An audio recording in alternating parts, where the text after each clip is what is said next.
Hello, welcome back. Another live stream where I do painting because it's my holiday, so I get to do whatever I want. And I've decided that painting and talking about Dungeons and Dragons and RPGs is the thing for me, so that's what we're doing for today. I am going to be doing all the detail work on the Eidolon miniature that I started, and I have every intentions of finishing it today.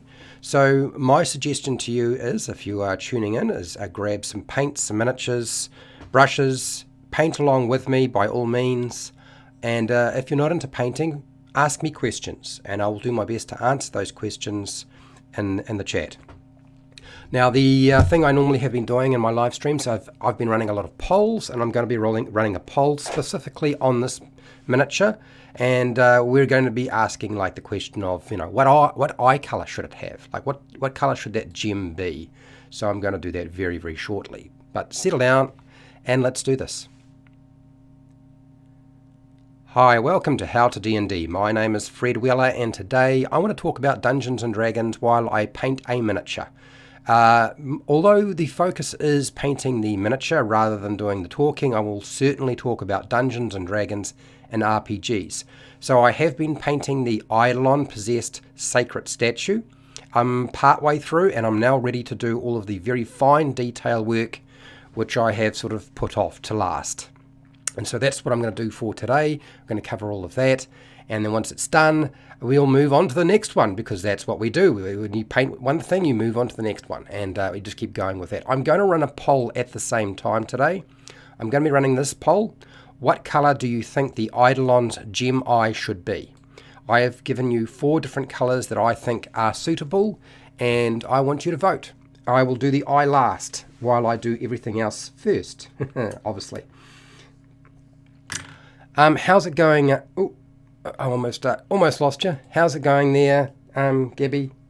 Welcome back. Right, so I think I have pretty much everything ready to go. I'm going to be using a fine brush rather than a larger brush. I'm going to do all of the little cracks, which means I've got to be. I don't have to be too perfect about it because I can tidy it up after. But the idea is to sort of try and get in there and do all those cracks, and then the eye will be done last, and then. Well, actually, will the eye be done last? Yes, it will be done last, but I will be doing some dry brushing with an orange over the red to actually bring out all the details once the black is established. And while I thought I was going to sit here and paint, I thought I would talk a little bit about surveys, because I've been doing a lot of surveys, as you may have discovered if you've been following my channel. And I think they are extremely useful for a dungeon master, not just a YouTuber. And the reason I say this is that they allow you to find out information about your players. Even a player can find out quite a lot about a dungeon master in this way. So I thought I would talk about specifically not so much a survey on the character, but more a survey. Now, what am I doing? I am just painting over the cracks, and then I will tidy up all of that after. Okay, that's my plan. So I don't have to be too perfect about it, but I need to line them in. I want all those cracks to be a bit darker. So not so much the character in terms of a survey, but more the player. I think it's actually more useful for people to learn more about how their players operate rather than necessarily the character in the game. That may not be particularly popular, but I think that's the place to start. Now, my rationale is that if you understand the people playing at your table more, you have a better chance of being able to provide them with a fun experience and appeal to the fantasies that they are trying to live. So I'm going to talk about some of the questions you can ask. And this is not an exhausted list. There's no limit to what you could do. My suggestion to you is be careful about how many questions you ask. I would say a maximum of 12 questions. And fewer questions is often sometimes better. And sometimes when you do this, it is actually better to simply ask 1 or 2 questions every once in a while. You don't have to get all that information straight away. Okay? So when you ask your questions, or you put out a little survey or whatever it is to your players, don't expect everything all at once. it's all fine if you get some of the information in dribs and drabs. So you can see I am not terribly fussed about where the line is for the black on this, because I'm pretty sure that the paint that I put back over the top is going to fix most of those problems. Plus I'm going to wash it as well. Okay, so what sort of questions did I have in mind? Well, what do you enjoy most? I mean, players, what aspect of the game do they enjoy most? And I would say things like the pillars. Aim for the pillars. Start with that as a good point to jump off at. Things like do you like social interactions or communicating with NPCs and monsters? Like, is it the talking side of things that you enjoy the most? Yeah? Or do you prefer the exploration side of things more? Or is it more the exploration? For each player or the whole, each player, you want to ask the question to everybody at your table rather than just one person, okay, or the group as a whole, because not everybody at the table is going to have the same player style. So if you are aware that you have individuals who have prefer combat over exploration, then you know that, okay, I've got to make sure I put some of that in there. Otherwise, they will get bored, and who knows what they will do. Because what happens is if you get players who like combat and they don't get it, they will tend to push the issue and create a fight that you weren't intending. Or they'll turn what is supposed to be a social interaction into a battle rather than engage in it. But if you play if you figure out what everybody's doing and at the table in terms of what they like, then you can cater to that. If you've got people who like exploration, then you need to make sure you have some of that there. Exploration is quite a wide catchment. For those of you who are unaware, exploration can also fill in some of the negotiation you do with NPCs, like the information that you learn. That is, interviewing or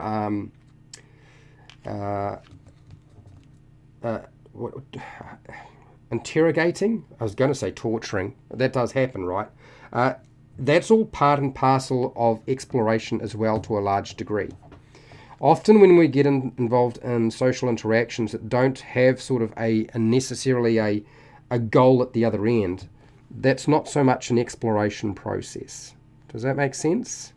A lot of people, I think, don't understand that exploration can involve asking questions of NPCs and monsters. So that's the first thing I would suggest you consider. Then, monsters are predominantly a major factor in Dungeons & Dragons. So ask them what sort of monsters they like. The types of monsters they like are probably the monsters they want to face. You may even get some responses that indicate the monsters they don't want to face. And that can be useful too, because maybe that's the monster that you put in the game.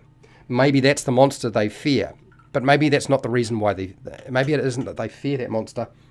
Maybe they just come across that creature so many times in games they're kind of bored. So there can be different reasons, right? Right, so I continue to paint in my little black lines. How do you prefer to have a character handled when you're absent from the table?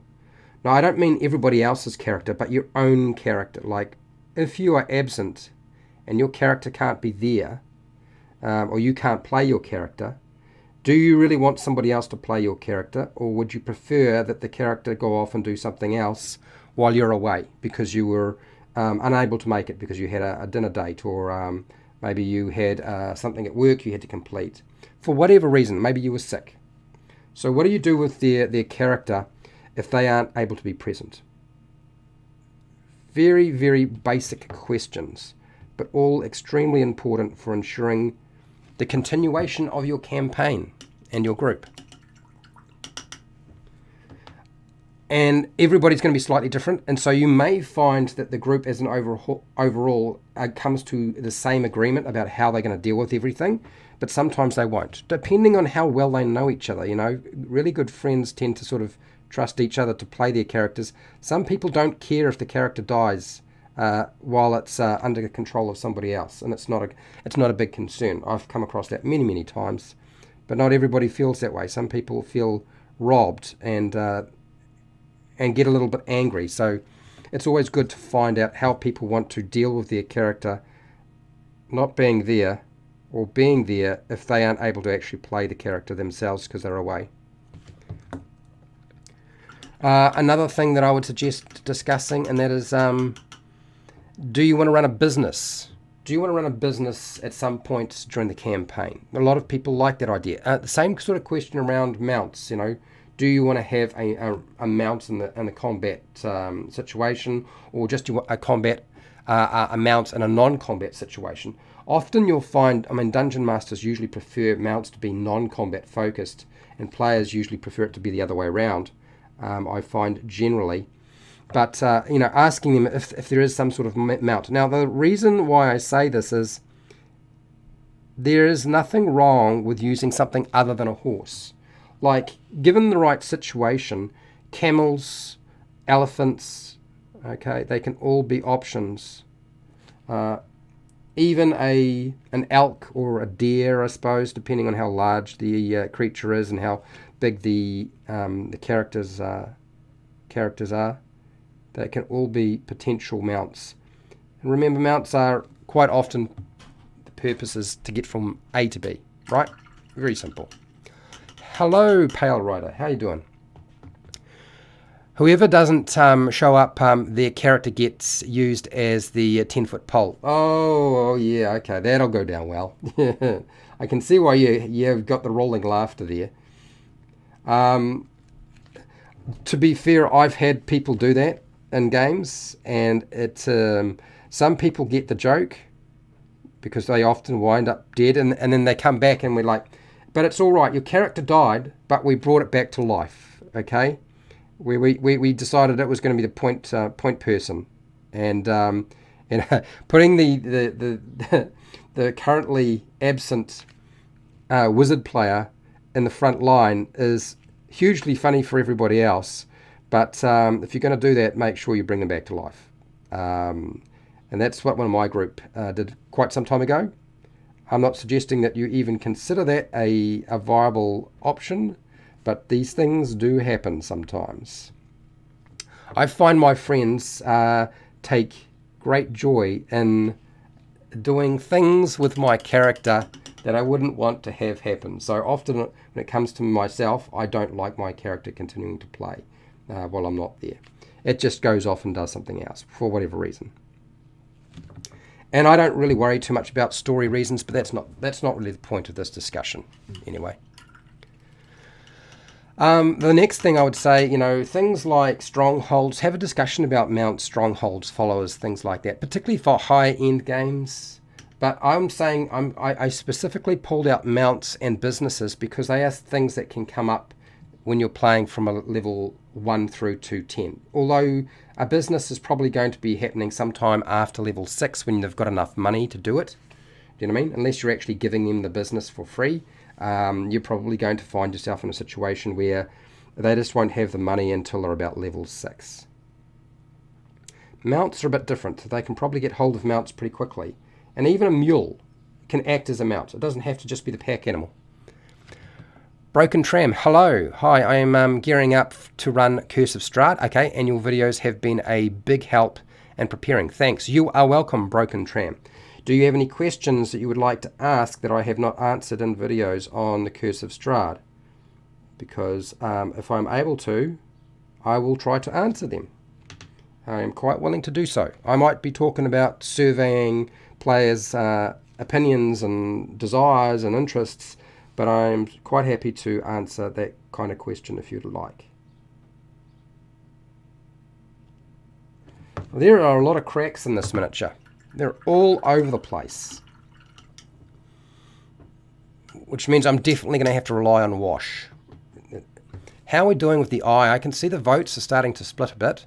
We've got an even, there's only 4 people voted, and it's right across the board. Or we're going to have to wait a little bit longer before we start even considering picking out paint. It's fine with me. I don't mind.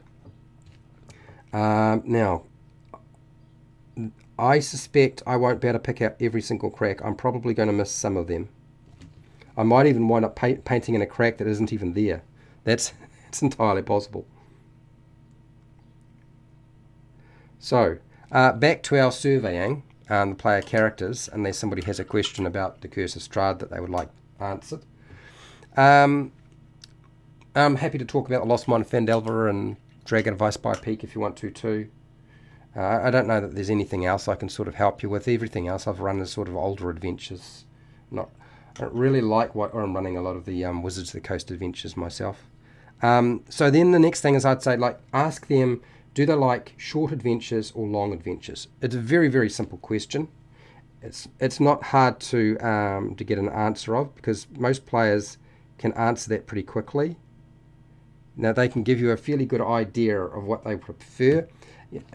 And that'll also be indicated by, like, how many sessions do they think they can show up for. I always find it useful to have a discussion with people about, like, how long do they want to play for? Are they going to play from level 1 to 10, or they want to just keep going and see how it goes, or do they just want to play from level 1 to 5, or they just want a one-shot and they're quite happy with that, or they'll play just a few sessions and then make a decision after.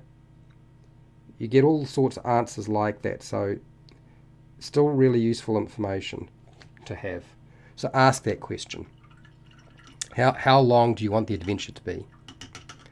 And then what type of adventure do they like? Do they prefer an event and plot driven adventure where you kind of you go from one event to another in a linear line? Or do they prefer more of a sandbox adventure where they have to sort of find the adventure hooks, discover them for themselves, or create the story and adventure hooks themselves, or just interact with the villains and the protagonists or antagonists in the different locations. Sandbox adventures are very much location driven, and it's really the players interacting with those locations that causes the drama for an adventure. Milton. Hello, Milton Knowles. Milton Knowles, the insane Witch King. Okay. I prefer the good DMs and good friends and good times, but most importantly, good stories.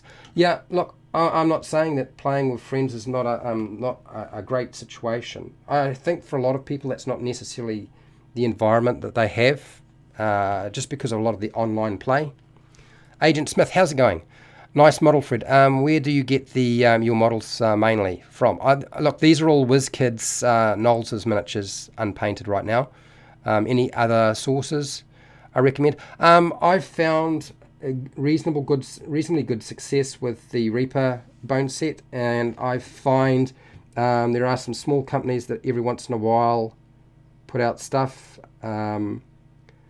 But I couldn't give you a specific company or line. Hang on, the adventure line, because I did a Radicalism miniature, which is a very strange looking creature, but their miniatures are very nice, and there's almost no flashing to deal with. Very high quality. I do get the impression that it's a bit more expensive because I haven't actually bought them. People have given them to me. But as a miniature to paint, the details are pretty good. The lack of flashing is impressive, so it makes me think that they're not made in a mold. I suspect that they are 3D printed with a lot of, well, in a way, they clean them up so well. There's just hardly any work to do. So those are the things I would suggest in terms of miniatures. Broken Tram. I want to use the Werewolves Start. Yes, I recommend that one. I think it's one of the better ones. My players have decided they want their characters to all know each other. Good, that's excellent. And they're all in the Harper faction. Again, they've got the same patron, which is great. I think I want to combine it with the Creeping Fog. Yes, look, you can combine more than one adventure hook with the Curse of Strahd. Use the Creeping Fog and use the Werewolves. It makes perfect sense. It all does go together. No, I haven't. No, I've had people send me 3D printed miniatures. I've had very limited success, possibly because of the kind of resin they're using. Maybe I didn't clean them down enough. I find that getting the paint onto them is quite difficult. The ones that I've used. but my brother has not had the same sort of problem. So my brother David, who does a lot of painting of 3D printed miniatures, he does not really have that problem at all. So it's a different kettle of fish for him. I know AJ does a lot of 3D printing, but 3D printing in New Zealand is just impractical. It is not a cheap process. Maybe that's fine in other countries where that technology is considered old, but in New Zealand that technology is expensive and is extremely difficult to get hold of. We're kind of behind the times with regard to 3D printing. It is a very specialized thing. And I know the main cost is not just freighting the equipment to New Zealand and then getting a decent machine. It is the real cost is the resin or the filament. It doesn't matter whether you use the resin or the filament, it's just so expensive. And this is unfortunately one of the side effects of living in New Zealand, is people try to make quite a few bucks off a little country which doesn't get a lot of stuff sent to it, because it's really like out of the way. Broken Tramp. I think I'll start the adventure with a battle with the werewolves, okay, that end up outnumbering, chasing the players to the fog, and that will be the intro into Barovia. Okay, so you could do that. I'm just going to suggest a slight possibility that might occur, and that is that the players decide not to flee, and they all perish at the hands of these werewolves. I think it's entirely possible. When I included the werewolves, I had the werewolves run off into the fog, and they pursued and chased them down. They never actually got into a fight with the werewolves. They only sort of were tracking down the fact that the werewolves were taking children. They knew that there were werewolves involved. They knew that the children were going missing. They were on the trail trying to find this child that had been taken, and then finding the trail of the werewolves, and then they spotted them, and then they chased them into the fog. And that was much safer to incorporate it that way. I think you'll find that might work a little bit better. But do it your way if you feel that's going to work for you and your group.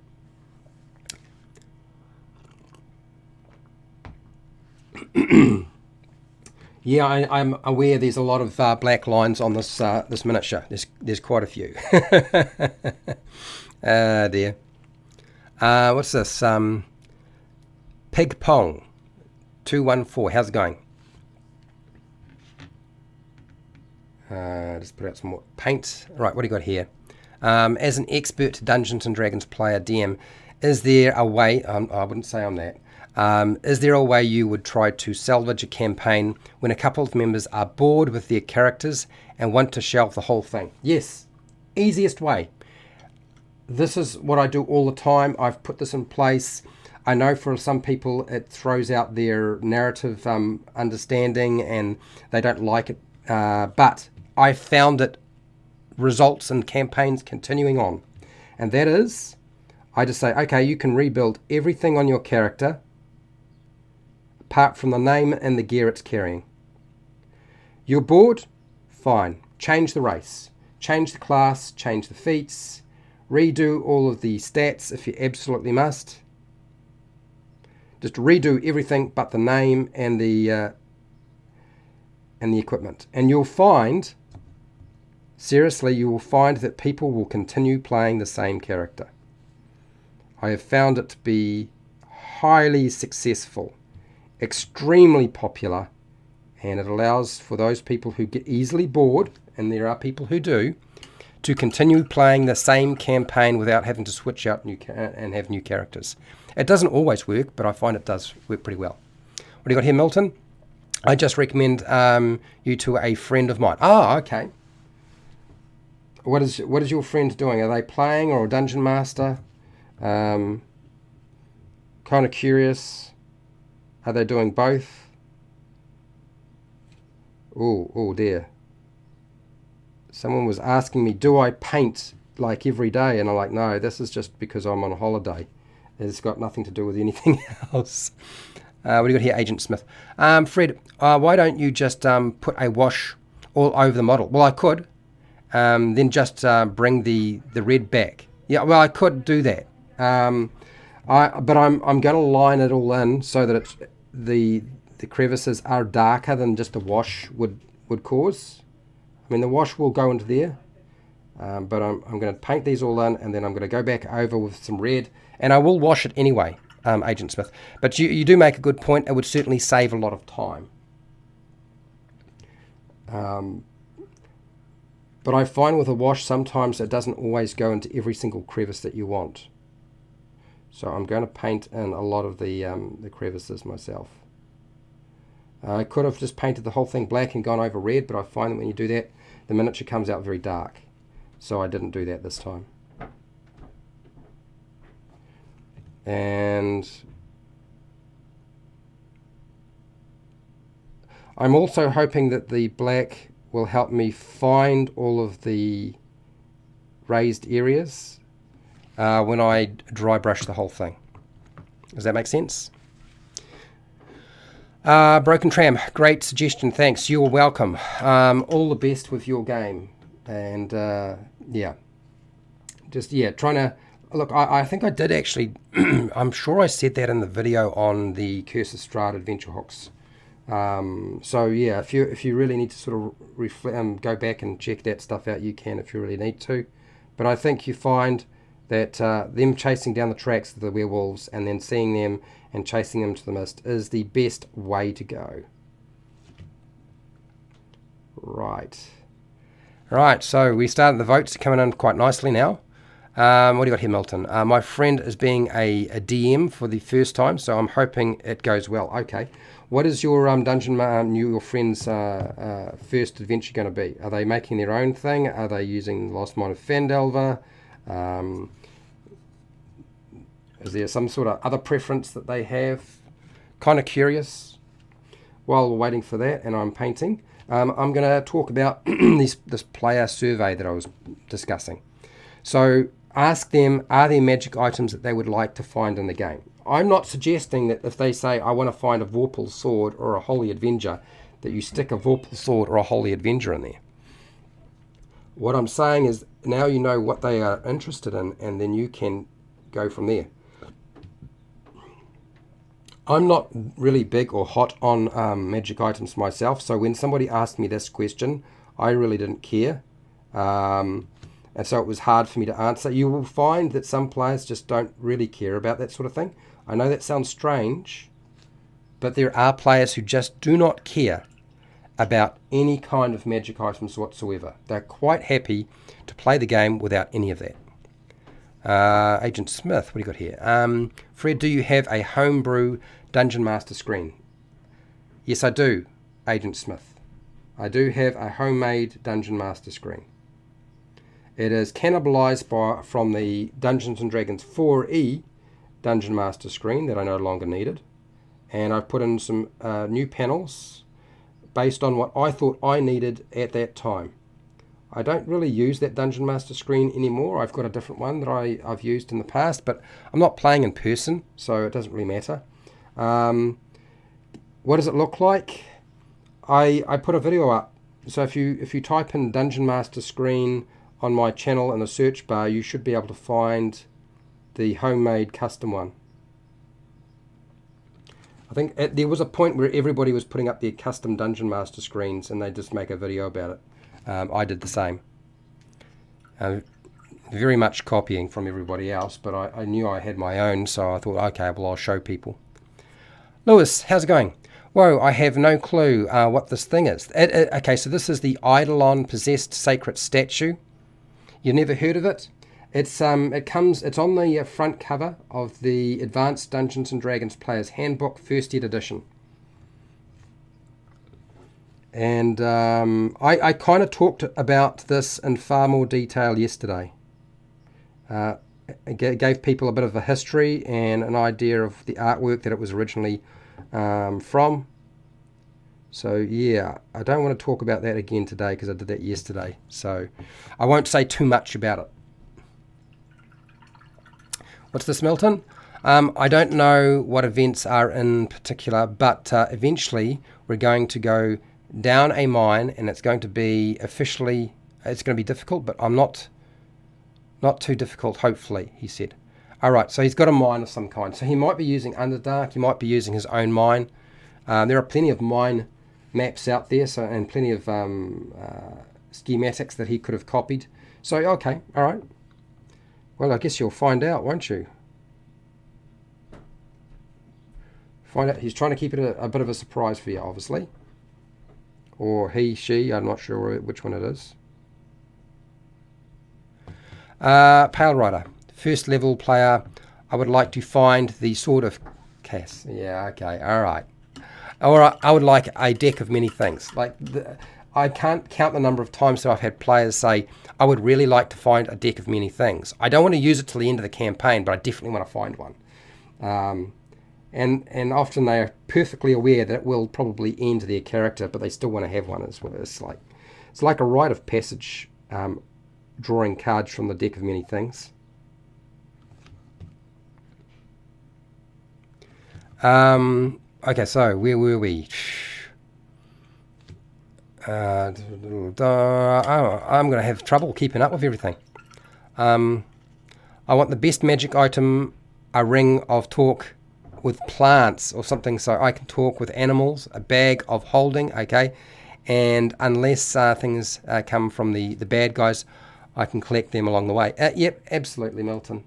Bag of holding is quite a common request, isn't it, really? Gabby, what do you got here? What's your opinion on the rogue? Do you think they are way too restricted on the criminal flavour?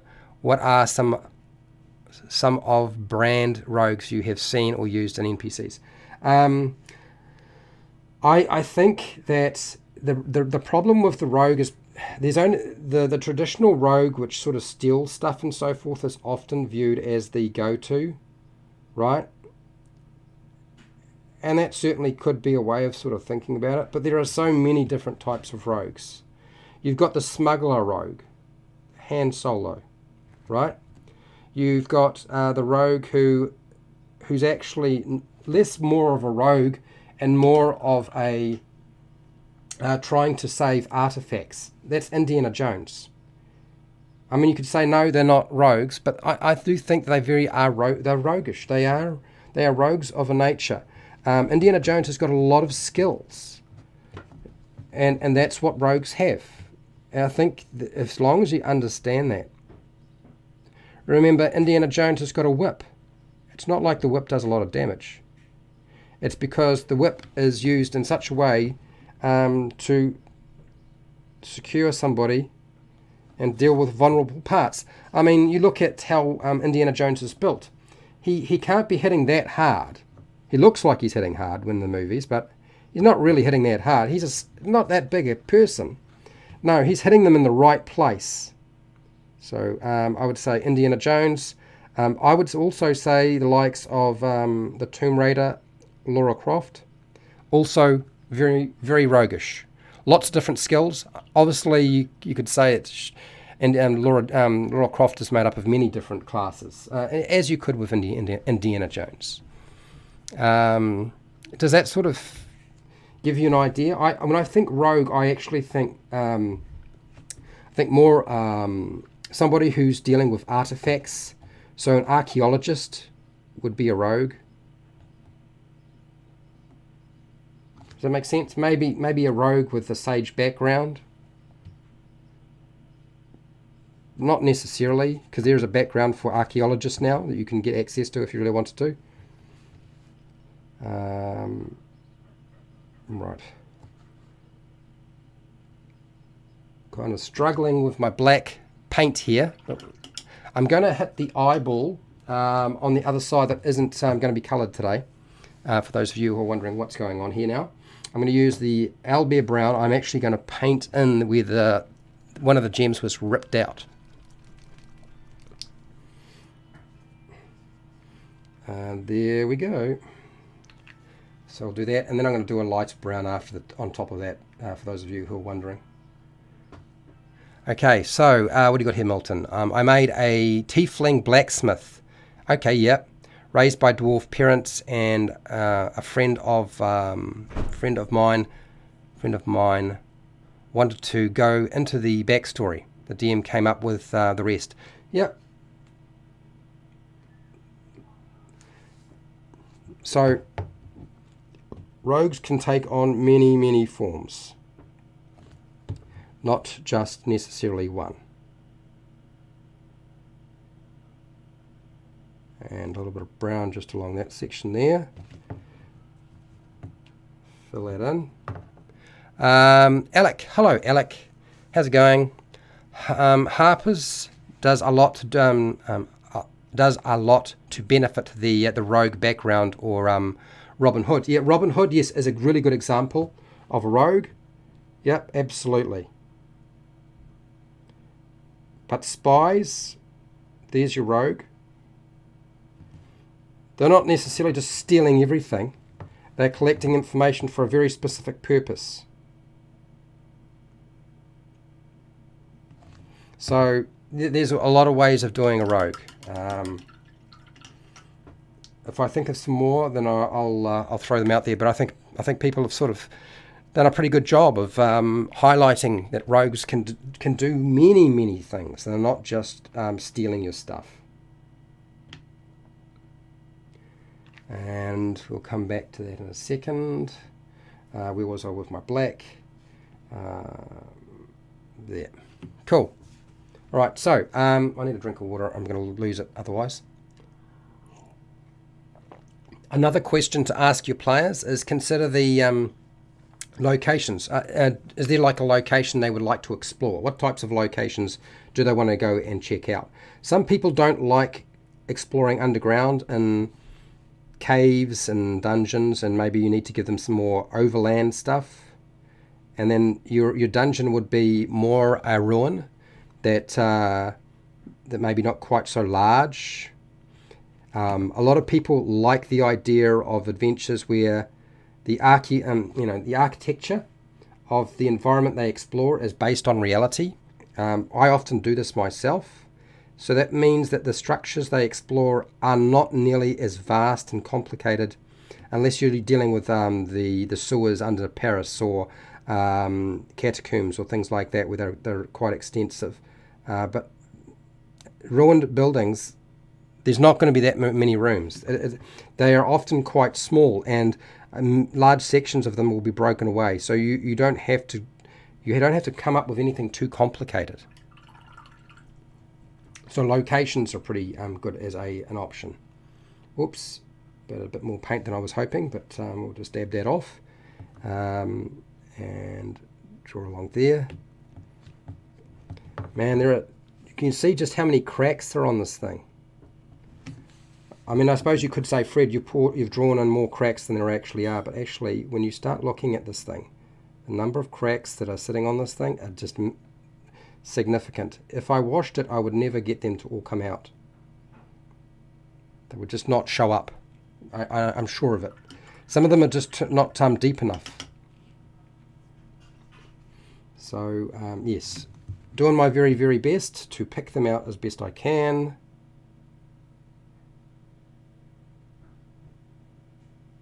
Like so.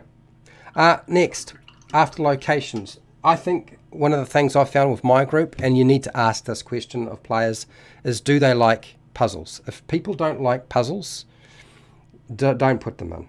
It is, even if you like doing puzzles, I've talked to Wally DM, who does puzzles on his channel, about puzzles a lot, and he says, look, I don't use puzzles all the time, and most of the people who he's playing with like puzzles, so that's fine. But he doesn't put them in willy-nilly. They kind of have to still make sense. So it is important. Some people don't like puzzles.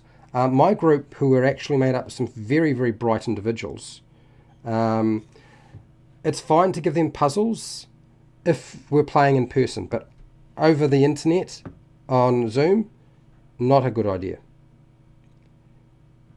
And sometimes they're just so tired they just can't deal with it. So if you're playing very, very late at night or for very long periods of time, and then suddenly the puzzle comes into play, yeah, maybe not a good idea. But then some people just, doesn't matter when, they just hate doing puzzles. But getting an idea of that is always a good idea, so you know. What do you got here, Agent Smith? Have you read the Dragonlance series? The original Dragonlance series, not the newer stuff, not all of them. Okay, there's some new novels coming out later in the year. Yes, there's the one with the first book is coming out very shortly, well, sometime this year. What is that? Descent of Dragons, I believe it's called. For me, they are the best Dungeons and Dragons stories, novels, if you will. If no one has ever read them, I suggest doing so. Yeah, I agree. I think the very early Dragonlance is the ones that I like the most. After that, things sort of progress. Some of the characters die that you might have got attached to, which happens. But I also found that a lot of what was going on in the story, I just no longer was interested. Maybe because the story was going on for too long. Like some of the stories just keep going on and on and on. There's quite a lot of books. And I don't know that necessarily all of them have been written by the original creators. So there's going to be, but the new ones are, for those of you who are wondering. That doesn't mean they'll be any good. But yeah. Yeah, I'm very, very much aware that they are coming out. I actually talked about them in a live stream not so long ago. Now. Right. I know this is looking a little bit messy. I kind of suspected it might. But I'm going to go over and fix it, so it'll be fine. And I'm pretty sure I'll be able to do this in the right amount of space of time. Okay, so now back to my eye. There's this light brown here. And instead of the dark hole that I've painted in, I'm going to just do the lighter section up here.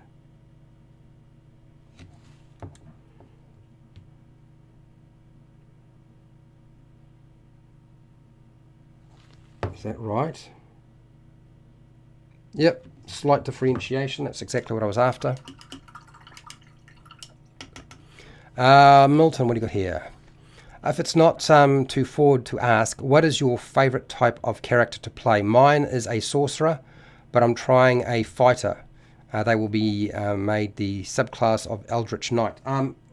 My favourite classes to play is the wizard and the monk. I was involved in the martial arts, so I really like the monk, but I also like the wizard because it's really complicated. How's it going, Joe? Overboard DM has a YouTube channel, by the way. Does miniatures, terrain, reviews, stuff like that. Okay, so yeah, those are the things I really like. And then I guess if I had to have a third choice, what would be my third choice? I think it's cleric. Not because I want to just sit around and heal everybody like a band-aid. That's not the reason for it at all. I guess for me, it's the cleric is more the holy warrior than the paladin.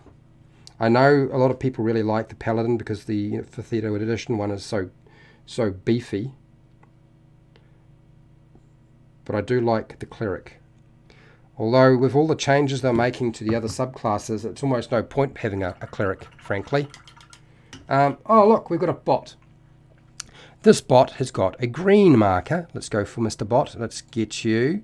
And we will report you as spam. Hopefully I clicked the right one. If I didn't, I apologise. And we are ditching the bot. Bye-bye, bottos. We're botless now. So yeah, that's sort of my preference. What do you got here, Alec? Alfred, is there any connection between the Agatha from Coneybury and the Norfolk and the Red Brand hideout? No, I don't believe there is, unless you create one yourself, which you could.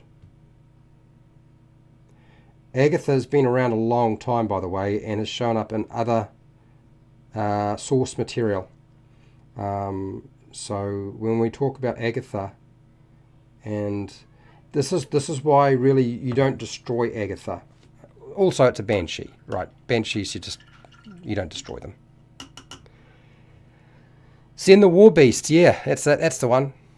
Yeah, Alec the bot has been terminated. Yeah. Hello, negative space. Right, unless I need a drink of water.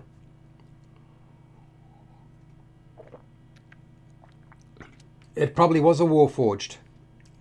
But Warforged can't be healed by healing magic, or fixed by healing magic, so it's down and out.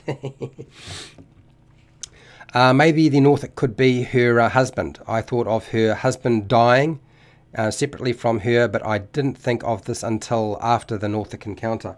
Oh, okay. So I don't believe that originally Agatha was married. I believe Agatha, as a result of her own failings, never sort of got into a position where she actually... Oh no, actually there might be something behind that. I do remember something going on. Oh, it's at the back of my mind. I'm probably not going to remember. Did I ever actually talk about all that stuff with Agatha? I don't remember if I did. I don't know if I talked about it in the Agatha video or the Coneyberry video. There might be something there. But off the top of my head, I can't remember. Yeah, Arcane Trickster's pretty good, but I mean, seriously, I've seen some of those subclasses and Tashas, and they step on the toes of every single subclass and class under the sun. There are a lot of them that are built to do not just combat. Some of them that are, but a lot of them are, a bit more varied in sort of what they're up to, which I think is a good thing to see. One of my biggest complaints, you haven't painted the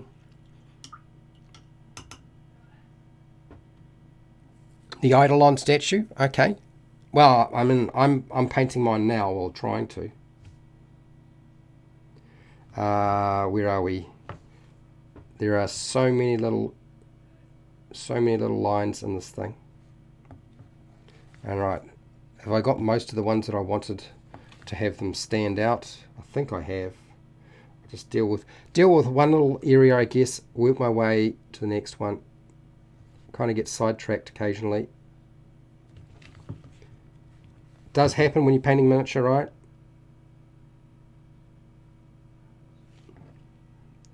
And the knee, the little kneecap there. I've been so busy with 4K or 40K. Yes, I've played 40K right now, and D&D miniatures are on the back burner. Totally understand. Look, 40K just chews up all your time. I remember playing 40K, and there's so much work to be done, so much assembly, so much painting. It's very hard to keep up with it, and it's extremely expensive. Part of the reason why I ditched it. And I know a lot of people have gone off Games Workshop for a variety of different reasons, and it's usually because of the constant nonsense. There is just too much nonsense behind Wizards of the Coast and 4K. Rules, miniatures, you name it. What's that, Gabby? Clerics are so diverse. Yeah, you can literally make a cleric for every character archetype. Look, the War Cleric is one of my favorites.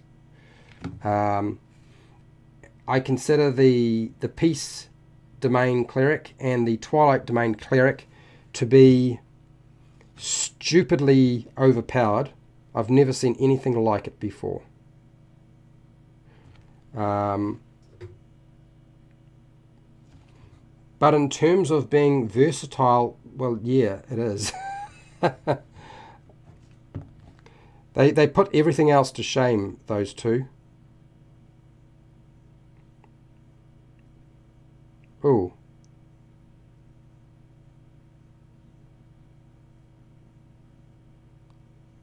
Gosh, this is... Alright, so we're getting there. We're getting there. It's hard, but it's getting there. Oh, look, there's another bot. Man, I must be doing something right if the bots have come. It's like a magnet. This right now, this is a magnet for bot activity. So we will dispose of the bot and continue on our merry way. How's our votes for the eye coming along? Because the eye is going to have to get done shortly.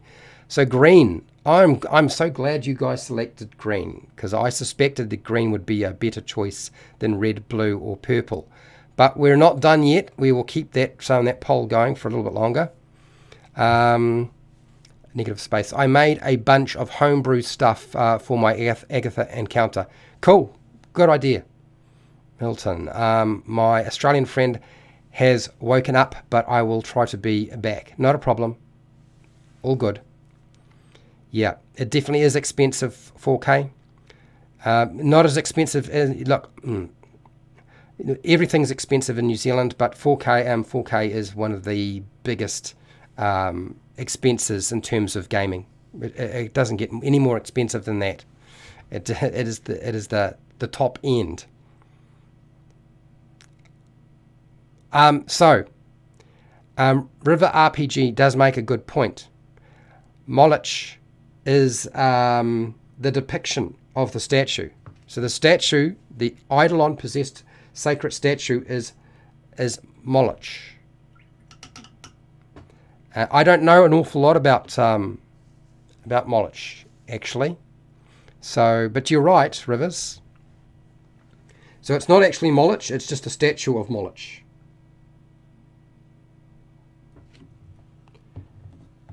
Now.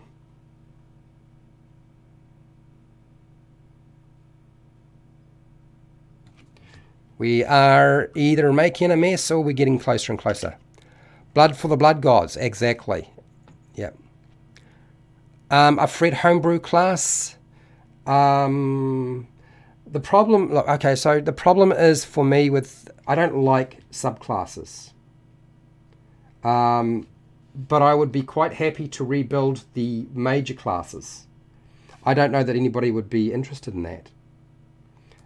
For me, particularly at the top end of the classes, I feel that they are rubbish.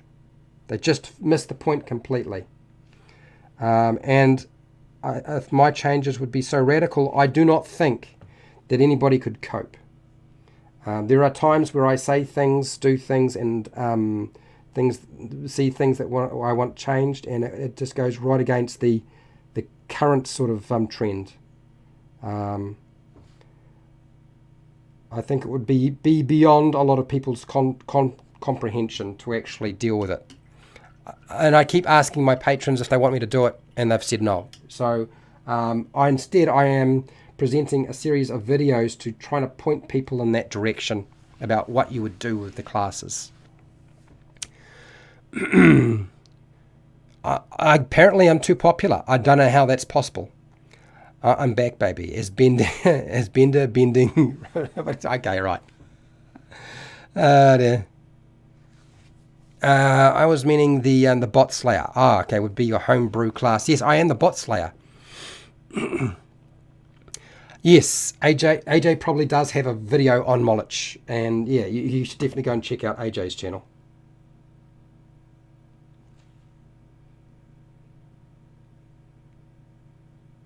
So AJ and Esper the Bard are getting together too, by the way. I think AJ's going to play in one of Esper's games. So you'll get to see AJ playing a character in one of Esper's games, along with some other people who are relatively well known as well. Maybe not by everybody, but in the Dungeons and Dragons YouTube community they are.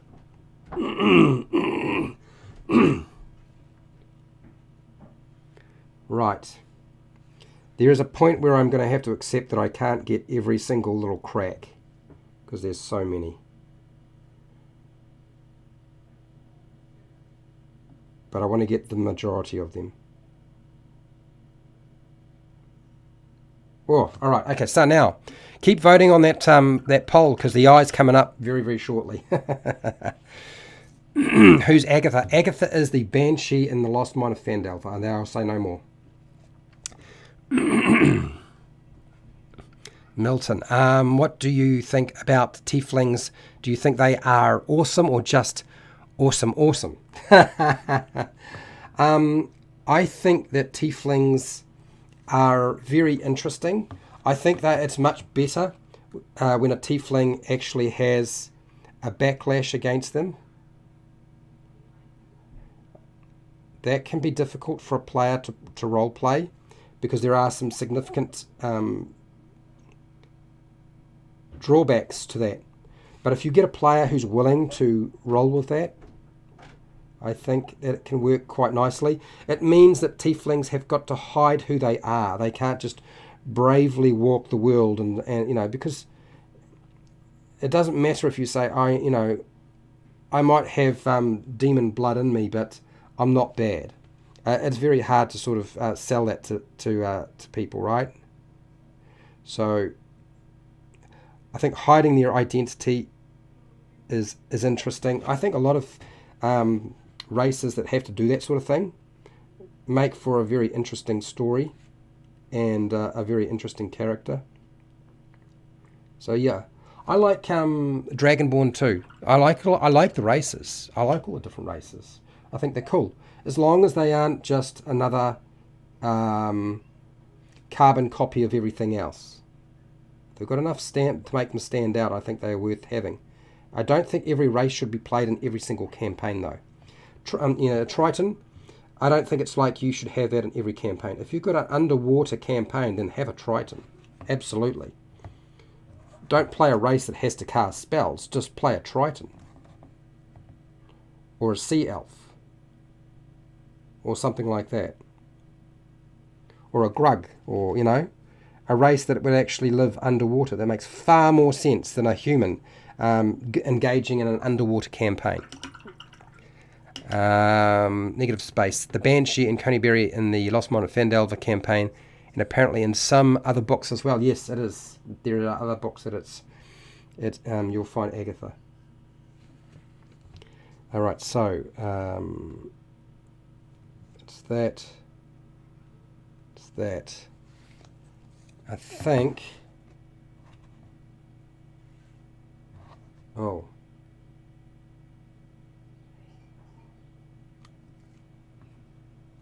All right. I think I might have smudged some of the paint that's black. All right, so that's that bit. I'm going to do a little bit of tidy up before I start dealing with the eye. And the eye is apparently there's a draw right now between red and green on the eye, which means I won't be painting the eye until we break that draw. Hopefully somebody jumps in and votes. Otherwise, I'll break the draw. Okay, so now, first thing I want to do is I want to tidy up some of the stuff that I did with the lines, and then I'm going to dry brush the whole thing with an orange color. I've already painted in the sandals and the little kilt. And I've done a little bit of work on the belt as well, and one of the eyes. So I think we're pretty close to getting this to work. A few minor touch-ups in places where I might have just overdone it. Milton, what do you got here? The character I made doesn't quite have a backlash against them, but they were kind of a result of being, prayed for and have a mark of a god on them, on their wrist. Okay? Yeah, no, you don't have to say too much. That's fine. You don't need to. It's up to you. That's your stuff.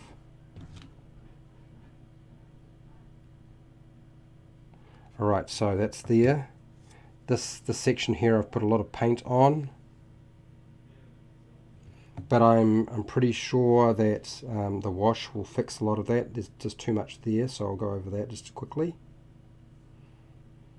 And then what's this? A little bit too much there. A bit too much there. Okay, all right, cool. Green is the final vote. Pushed it to the green, has it? I'm working on trying not to get too excited for game night. Do you got any help advice? No, I don't. Getting excited for game night is not something you want to avoid. You should get excited about game night. Remember, it's the thing that you help escape the tribulations of the world. So escaping game night is not what you want to do. I won't be helping you with that one. All right. Right, okay. Let's just put a little bit more on there.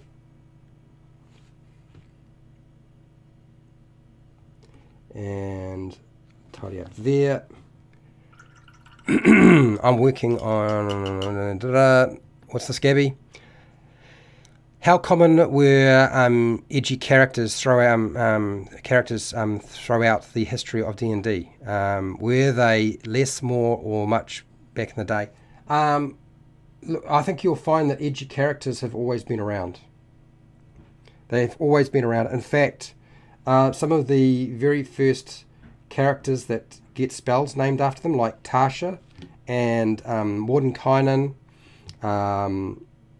those particular characters, and there are more, they specifically are played by early creators, and they were very, very heavy on the role play. Very heavy, and they were very edgy, and they had motives that weren't quite that easy to understand. They were not necessarily your traditional hero. They had their own logic to them. A lot of people don't understand that early Dungeons and Dragons was a response to people getting bored with wargaming, and so they went completely the other way. So role-playing was actually very much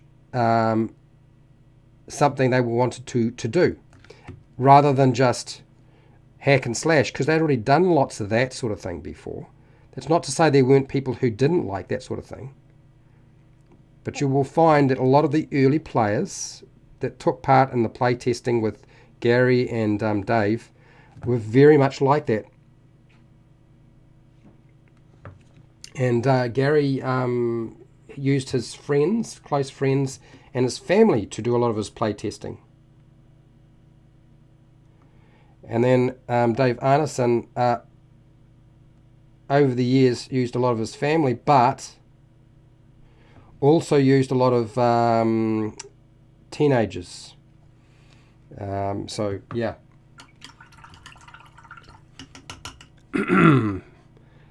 How long can your game night last? Look, I usually don't go for more than 3 hours. Usually, we used to play for like 8-10 hours. It's just too much.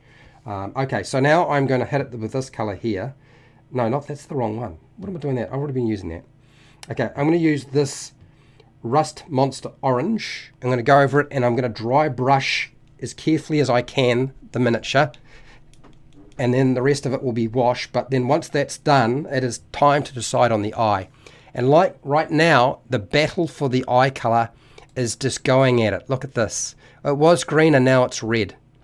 So yeah, we'll see which color it winds up being. It's going to be quite interesting.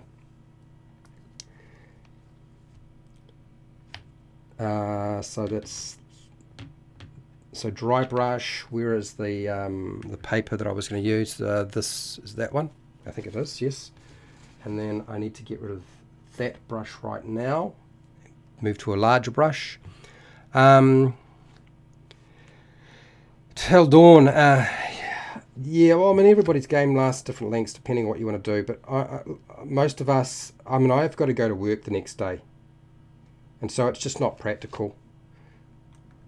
And my work days are 12-hour days. So it's pretty brutal. So I can't go at it for too long. And everybody else has got, you know, stuff they've got to do in my group, so we don't play for that long.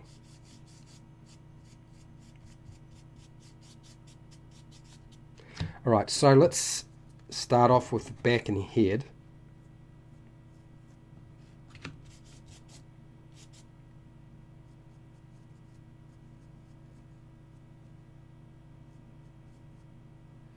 Okay.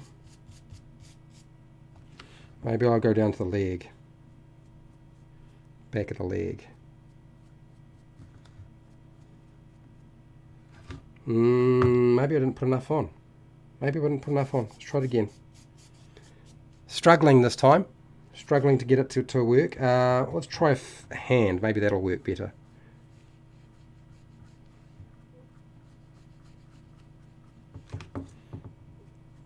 Okay. Inside.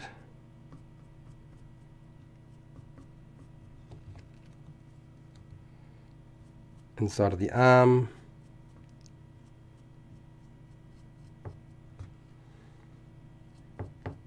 I'm not going to have enough paint there, so we'll do that again. And try it again on the other side. My job, I'm a rehabilitation coach, so I deal with people who have brain injuries, mental illness, and serious behavioural problems as a result of a lot of that. Drug and alcohol problems as well. So, yeah, it's a very complicated job. It can be extremely taxing. It's not a job I can keep up for too much longer. I think if I can get do it for 3 years, I'll be doing pretty well. I've already done 2 years, but if I can do it for 5 years, really that would be a feat. I really want to get out of it.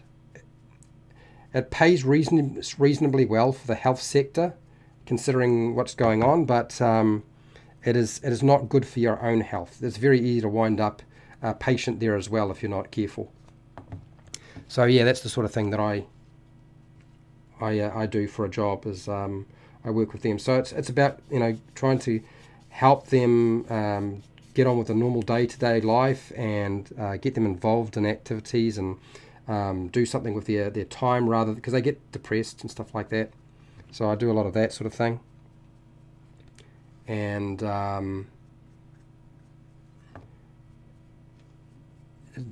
very much trying to get them to do their own stuff. This job is not like just a nurse or a, what do you call it? It's less nurse and less house cleaner and more teach people and motivate people to do their own stuff. That's really what I do for a job. What do you got here, Milton? My response is a silly joke. Nighttime only lasts till dawn, then it's morning. That's right. Okay, all right. I wasn't really paying attention, man. I'm painting a miniature. I'm not paying that much of I'm not really paying attention that much. Bear in mind that I am painting the miniature, so I'm focused on that. All right, so how are we doing? I think we're doing all right. We'll start tackling the front of the miniature.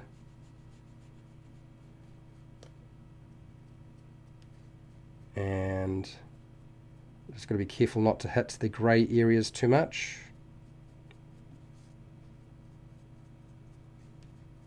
On the outside of the leg, front of the leg, outside of the leg.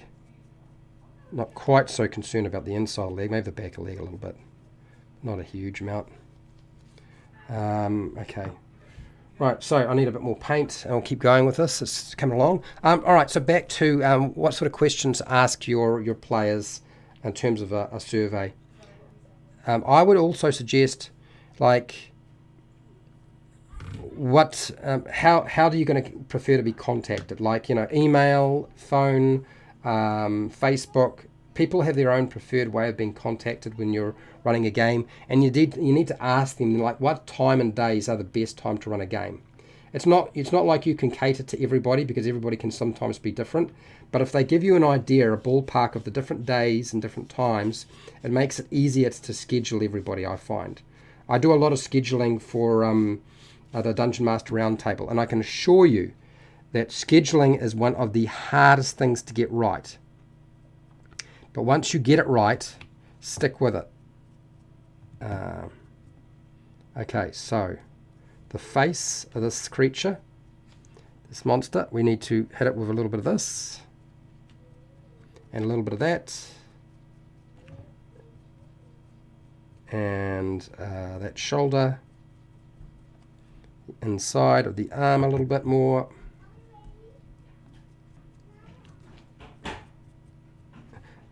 Okay, and I think we are going to do the tummy just a little bit, and maybe each those little pecs. We'll get the pecs done as well. The miniature's looking well. Good. I think it'll come out all right. I think ultimately it will come out. I have every intentions of using it, by the way. If you think I'm painting it because I'm just painting it, no, I'm actually painting it because I definitely want to use it at some point. I'm itching to run a Theros campaign at some point. I don't know if the players in my group really are interested, but I would be, and if they say yes, then it's going to happen. But that won't be until it's my turn. That could be a while off.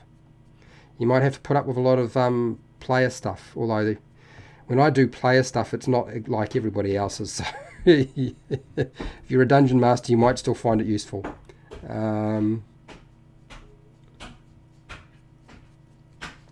Right, so that's looking pretty good. Kind of happy with that. Top of the head. And okay. Are we relatively happy with that? Don't worry so much about some of the areas which I've kind of put too much black paint on, because it is all going to come out in the wash, as in the wash I put on. It will come right. So I wouldn't freak out if I were you. Okay, so now that we've kind of done that, I'll wash out that brush. What do you got here, Milton? How would you use thaumaturgy for the fun of it? It seems like it would be cool. Can't write, but I'm a bit stuck on it. I'm still thinking about that. I'm currently working on Druidcraft and Prestidigitation. They are very close to being complete. But I am not going to rush them. I'm not going to put them forward until I'm absolutely sure it's time to do so. I am much more likely to be talking about silvery barbs before I do that. Thaumaturgy is probably some time off. I don't know how long, so I wouldn't be able to tell you. I struggle to understand how to use that spell. I get very, very confused by its description. So if you get confused, trust me, you're not the only one.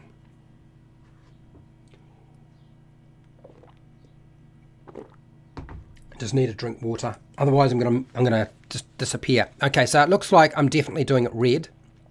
The votes have pushed it that way. So we are on the tail end of completion. I will get a small brush. Where have I put my small brushes? There's one there. There's one there. Yeah, this is the one I want. I'm going to use just a little bit more yellow because I want to go around the mouth a little bit and kind of around the edge of the eyes with this to make it stand out a little bit more before I do anything with the red. Since we're going to get a red eye, it's red eye time. Let's move that out of the way. We don't need that now. So I'm using the tip and edge of my brush to put the orange on around the lips to help it stand out a little bit.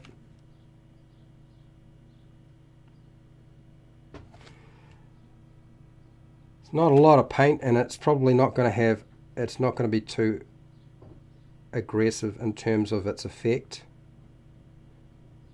So it's not like we're putting on makeup. It is just to help make it stand out a little bit. The orange will just help just a teeny weeny bit more by putting the paint where I want it.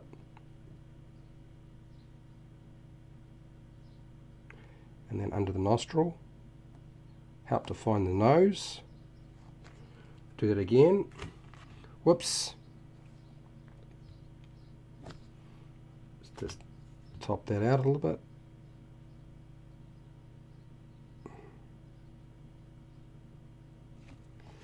And then teeth, teeth, teeth, teeth, teeth, teeth, teeth.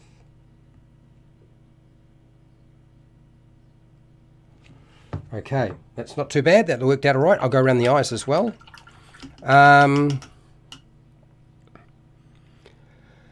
Is the Eidolon statue in the game painted red, or is it made from a red stone, a red rock? I think it is made from a red stone or rock. I think that's the colour that was. I mean, it may even be painted. I'm actually not entirely sure. I couldn't find anywhere information on that. I did kind of look up some of the information around it, but I don't remember seeing anything on that. Okay, just around the edge of the eyes to help that stand out a little bit. And I'll do the same thing over here with the other eye, which has got like a brown back socket to it to help. I want that eye to stand out, and that's why I've put the brown in there. There's two brown colours there. And there. Okay, that should help just a little bit. And then if I look at that, there probably, I think that's probably a good spot to just put a little paint. There and there, a little bit on the eyebrow. Sorry if I haven't been paying attention to the chat. What have we got here? Milton. It sounds like minor telekinesis that's also major telekinesis, depending on what you're doing. Yeah, I just think it should be renamed to minor dramatic magical flair.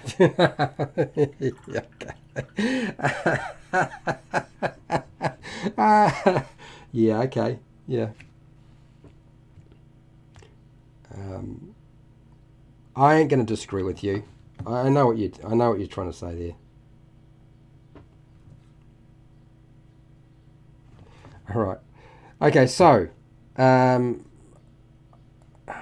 the edge of the ear just there. Okay, it's the eyeball time. It is time to paint the gem, which is I'm using, how many colors am I using for this? 1, 2, 3. Is it 4 or 6 colors for the eye? I think there's quite a few involved. So I'm going to go back over with Kobold Red, the Nolzur's Kobold Red, for those of you who are wondering, for the eyeball to start with, and then I'll be hitting it with another color after that. Let's put that over there. Make sure that I've washed that out. Are you painting the 3 Thieves miniatures next? The one with the the gem eye in his hand, and I don't have that miniature. Ah, dear. It's made from the dirt of Greece. Really? Maybe it is. Maybe it is. No. Okay, so back to, let's deal with the eye. Since we have finally, I'm locking in the decision on the voting, so it won't change once I start. Those of you who were going for green, I too felt like green was a good choice, but we are going red. So now I've got to figure out how to do it in such a way that it still stands out.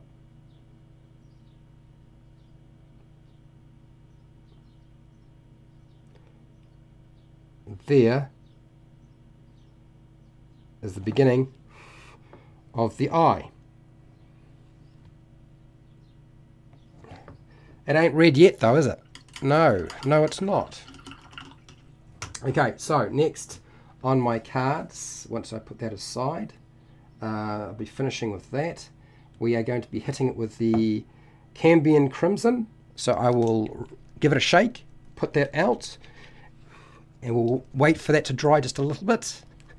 I will be off to the beach after this. For those of you who are wondering what I'm up to, I'm going to be wrapping up very, very quickly, very, very soon. The important job of making sure the beach is still there. If I have to make sure that the beach has not moved, that there's not been any tidal waves, things like that. Sorry, I can't take you with me. All right, so while I'm waiting for that to sort of dry a little bit, I'm going to grab my yellow, my orange, and I am going to hit this miniature in various places. I feel like the face is mostly sorted, but I was tempted to sort of do something with the chin. Just a line of paint. Just there and there.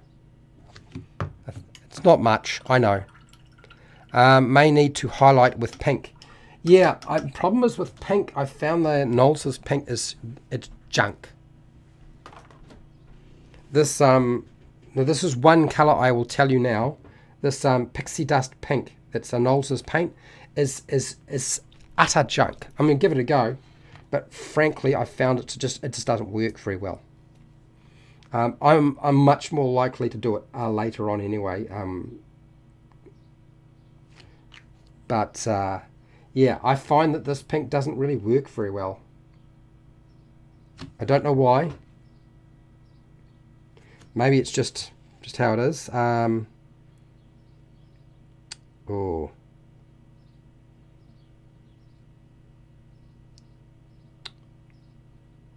Oh, I don't know. I really don't know. I feel like pink is too much. It's going to start feeling more like a creature than a statue by hitting it with that. Yeah, no, I'm not doing it. I've never had any real success with that pink. It's probably the one colour I'll wind up never using. Okay, so back to the red that I was using, the Cambion Red on the eye. Let's paint over what I had before.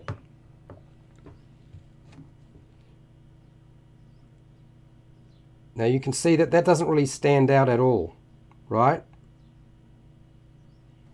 That red doesn't really do very much compared. That's why I was reluctant to go with a red eye, because it doesn't really make it stand out, even though the rest of it is very sort of, it's got a tinge of orange to it and a lighter red. The eye just doesn't stand out very well by using that.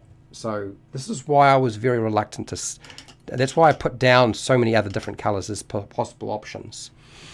I need a drink of water, and hang on. More, another one. So while I'm waiting for that to dry, and it's going to dry very quickly, I'll show you what I'm doing tomorrow.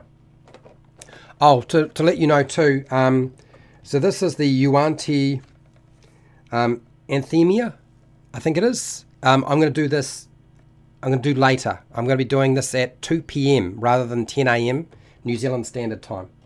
Daylight time, sorry, daylight time. New Zealand Daylight Time, it'll be 2 p.m. Rather than 10 a.m. And the reason is I'm painting my roof. So because I'm doing that, I think that's probably the smartest way to go. Okay, so now I'm going to hit it with this. No, was it? No, I don't think I was doing that. Oh, there it is. There it is. So this is a glistening blood color. It's supposed to make it shiny. So I think that's the only way that a red eye on this is going to stand out. Otherwise, it's not going to work.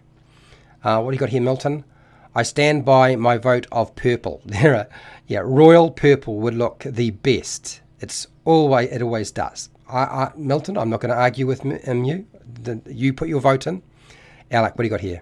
This eye seems better than the flumps. Okay. The flumps' eyes were difficult. They were small. Everyone head to the beach after the stream. Fred's having a meet and greet. Oh, really? You think it's like that? No, I'll be hiding away from everybody, mate. Nobody's gonna be able to find me.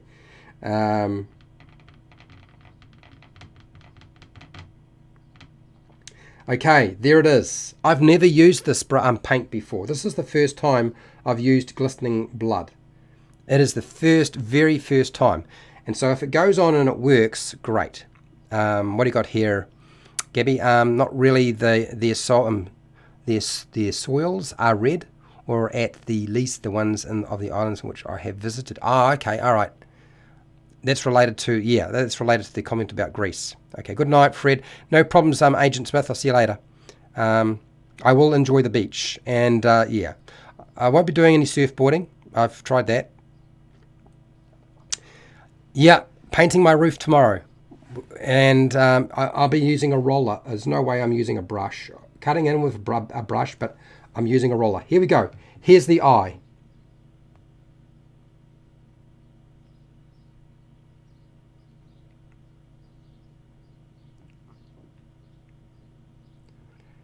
That there is currently the eye.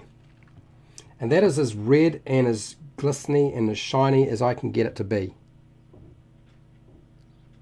But with the rest of the miniature being red, it just doesn't stand out very much, if you ask me. I think it is. I think ultimately it was the wrong decision. But I stand by the vote. The vote was the red. Of course, I could always paint it green later on or purple if I wanted to. And you'll never know. Oh dear. All right, stick that brush in there. Let's give you a bit of a spin so you can see what I've done with this thing. I have not just painted it red for those of you who are wondering what it was going to look like. So this is the miniature. I'll just turn it that way and I'll turn it the other way as well. So I painted in the cracks black. I've gone back over them with some red and some orange to sort of highlight. I've done the sandals, 2 browns. The base is 2 greys. The little kilt is, oh, geez, what is it? It's like three blue colours that I used, getting lighter and lighter.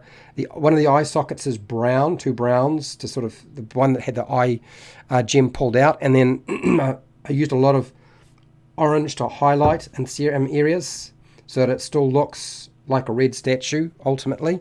And then the eye itself that still has the gem is this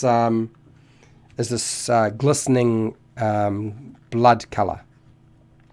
So that's what we have in terms of the product. It has still got to be washed. I've still got to wash it, and it'll obviously change the way that everything looks and should blend in anything in that didn't work. But that is the finished miniature. Ultimately, obviously there'll be a top coat that goes on and all that sort of stuff. What do you got here, Milton? What kind of paints would you be using? Any you have used today or are going with different colours? All of the colours that I've used today, apart from the glistening blood, are included in the description. So you'll find them down in the description. All the paints that I've used should be down there, or links to them. So you should be able to find everything you want. What do you got here, Gabby? Do you have kids? I have my niece living with me. I do not. You do hear kids playing. Life has become very complicated in my household. So yes, my niece lives with me. That's why you can hear children playing. And the next door neighbours are very close by, and they play with Amelia. That's why you can hear them in the background. You'll hear them quite often. There's nothing. That's just how it is. You could put a craft store plastic gem in the eye socket. Yeah, I could, but yeah, I'll let the glistening blood dry, and if I'm happy and satisfied with it, then great. And otherwise, it's going to wind up green, and that'll be that. It won't be blue. It's not going to wind up my eye colour. Not a chance. Baby blue's not a chance. So thank you for everybody who showed up to my very long live stream. Thank you to my patrons. Thank you to everybody who keeps supporting me by watching my very, very long live streams and my other stuff, and just commenting and interacting with me. It's been a fun day. It's been a lot of fun, and now it is time for me to go to the beach. So if you want to support the channel, just keep watching my stuff, or you can check me out on Patreon, the Amazon affiliate links down in the description, merchandise shelf underneath all of my videos. Do the usual YouTube things like share, like, and subscribe. Hit the bell button to be notified when I go live, and I go live every week. Right now I'm live like all the time, but every week usually.